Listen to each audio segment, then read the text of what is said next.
सपा के राष्ट्रीय अध्यक्ष अखिलेश यादव की ओर से केंद्र की बीजेपी सरकार और नरेंद्र मोदी पर जमकर आरोप लगाया है।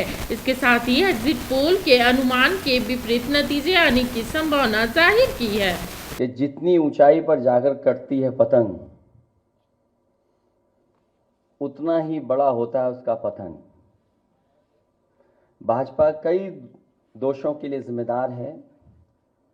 सामाजिक रूप से भाजपा ने देश में सौहार्द बिगाड़ा, व भाईचारा खत्म किया, जाति के खिलाफ जाति, संप्रदाय के खिलाफ संप्रदाय लड़वाया, संविधान द्वारा दिए गए आरक्षण को साजिशन खत्म करने के लिए बेरोजगारों से छल किया, पेपर लीक कराए, देश के लिए आगे बढ़कर लड़ने वालों की बहन बेटियों के लिए जानबूझकर अपने मंत्रियों से अपशब्द कहलवाए, महिलाओं के प्रति अपराध बढ़ाए, मणिपुर हाथरस महिला पहलवान, पिछड़े दलित अल्पसंख्यक व आदिवासियों पर अत्याचार और सबसे खराब व्यवहार किए जाने के लिए रिकॉर्ड बना। आर्थिक रूप से इलेक्टोरल बॉन्ड का ऐतिहासिक भ्रष्टाचार किया। इलेक्टोरल बॉन्ड के माध्यम से पैसा कमाने के लिए मुनाफाखोरी को बढ़ावा दिया, जिसने महंगाई को बढ़ाया। अपने फायदे के लिए भाजपा ने जनता पर बेतहाशा महंगाई थोप दी। नोटबंदी से व्यापार कारोबार चौपट कर दिया। भ्रष्ट जीएसटी से छोटे दुकानदार तक को मंदी का शिकार बना दिया। किसानों की जमीन हड़पनी चाहिए, काले कानून लाने चाहे, खाद की बोरी की चोरी की, लाभकारी मूल्य नहीं दिया, 35 सालों की सबसे बड़ी बेरोजगारी में देश को धकेला, महंगाई से गरीब को और गरीब बना दिया, अमीरों के अरबों के लोन माफ किए लेकिन किसानों के ऋण के लिए आत्महत्या के लिए मजबूर किया, ब्याज की दरें घटाकर मध्यम वर्ग की बचत को बेकार कर दिया, बैंकों में तरह तरह के चार्ज और पेनल्टी से लोगों के खाते दीमक की तरह अंदर ही अंदर खा गए, बैंक लॉकरों के नाम पर जिम्मेदारी से पल्ला झाड़ लिया, नैतिक रूप से चंदे तक का पैसा खा गए, केयर फंड के नाम के आगे पीएम के नाम का इस्तेमाल करके बाद में हिसाब देने से मना कर दिया, अपराधियों को शामिल करने, उनके कृत्यों पर पर्दा डालना, जैसे मणिपुर में अपने संगी साथियों द्वारा बेटी के साथ मानवीय व्यवहार में, बीएचयू छात्र अभद्रता कांड में, खीरी किसान हत्याकांड में, हाथरस की बेटी के बलात्कार हत्या व कानपुर देहात कांड में जहां मां बेटी को झोपड़ी में जिंदा जलाकर मार डाला, ऐसे अनगिनत उदाहरण हैं। शारीरिक रूप से देखें तो भाजपा लोगों के शरीर स्वास्थ्य से भी खिलवाड़ किया, उसके भी दोषी हैं। भाजपा ने बिना जांच परखे जानलेवा वैक्सीन लगवाई, कमीशन खाकर गलत दवाइयों को पास करके लोगों का जीवन खतरे में डाला। इसका सीधा असर जनता की सेहत पर पड़ेगा और आने वाली पीढ़ियों की तंदुरुस्ती पर भी। भाजपा पीढ़ियों पर प्रहार की दोषी भी है। मनोवैज्ञानिक रूप से लोगों के दिल और दिमाग में जानलेवा वैक्सीन लगवाने के बाद बीमार होने पर डर बैठा दिया। महिलाओं के अंदर असुरक्षा का भाव घर कर गया। युवा अनएम्प्लॉयमेंट या अंडर एम्प्लॉयमेंट से डिप्रेशन का शिकार हुआ।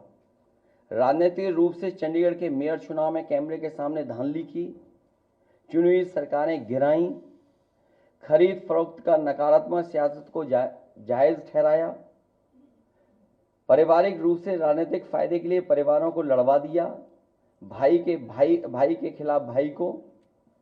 मानसिक रूप से भाजपा ने अपने ही समर्थकों को हिंसक बनाया, मॉब लिंचिंग को मानसिक रूप से सही ठहराने की साजिश की, आपराधिक रूप से ऐसे लोगों को मंत्री पद दिया और बनाए भी रखा जिन्होंने किसानों की हत्या की, जो महिलाओं पर अत्याचार शोषण के दोषी हैं।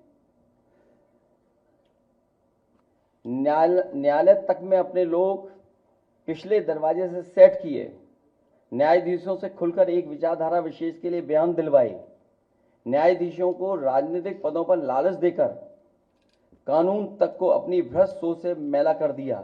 यही काम यूनिवर्सिटी, कॉलेज, स्कूलों में किया।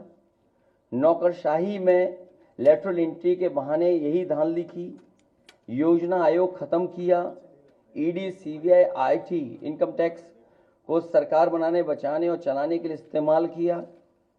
झूठे आंकड़ों से देश और दुनिया को छला, जिससे अंतर्राष्ट्रीय स्तर पर भारत को विकासशील देशों की श्रेणी से बाहर करने की बात से देश की शर्मिंदगी झेलनी पड़ी।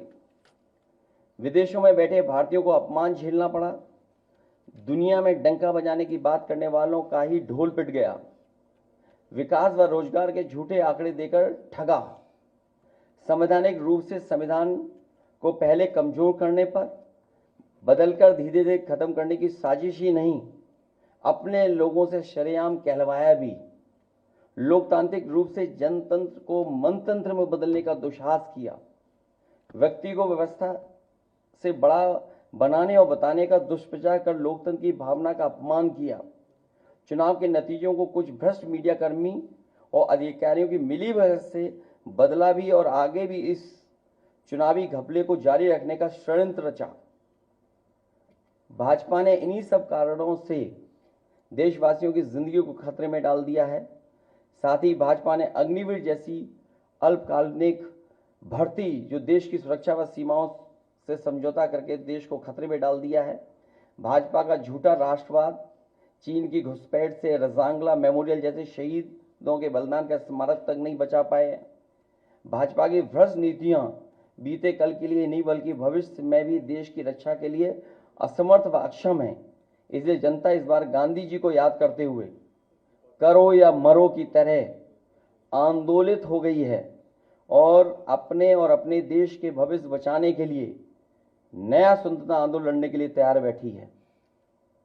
जनता स्वतंत्रता सेनानियों की तरह बलिदान करने के लिए तैयार है, क्योंकि भाजपा काल में उसका जीवन तो वैसे ही दूभर हो गया है। जनता की सकारात्मक सक्रियता से देश नकारात्मक ताकतों से आजाद होने जा रहा है। देश प्रेमी 140 करोड़ जनता की शक्ति के आगे भ्रष्ट और संकीर्ण सोच के चंद देश विरोधी लोग टिक नहीं सकते। देश का युवा फिर से कफन सर पर बांधकर कह रहा है, मेरा रंग दे बसंती चोला। मैं कहना चाहता हूं, इंडिया की जीत देश और देश की जनता की जीत साबित होगी। जय हिंद।